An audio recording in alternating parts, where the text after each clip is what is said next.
Hi friends, today we'll discuss about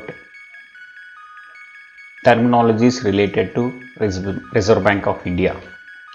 Reserve Bank of India is big brother for all the banks in India.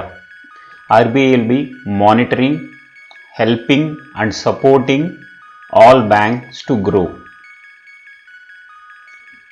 So what is repo rate? Interest rate charged by the RBI when a bank has taken loan from the RBI. Normally, as a customer will take loan from bank.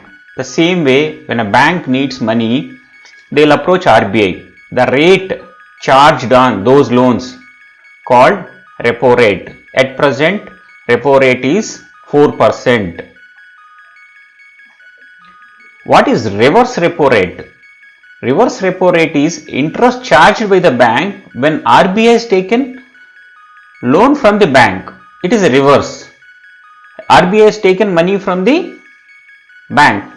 So this is the rate charged on the loan, reverse repo rate. All this repo and reverse repo, these loans are short term loans for 7 days, 14 days, 28 days. Reverse repo rate is 3.5%. It is not exactly 3.5%, it will be keep on changing. Why you need repo or reverse repo? Repo is to control inflation. Reverse repo to control money supply in the country.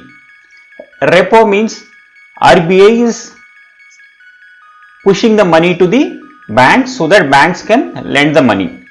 Reverse repo means RBI will control money supply in the country. How to control? If take out money from the bank, so bank cannot lend. So to control money supply in the country, Reserve Bank of India used reverse repo. So what is bank rate? Bank rate also same thing. Interest rate charged by the RBI when bank has taken loan from the RBI. This is for the long term, whereas repo is for the short term. So rate of interest is 4.65% per annum. Thank you friends.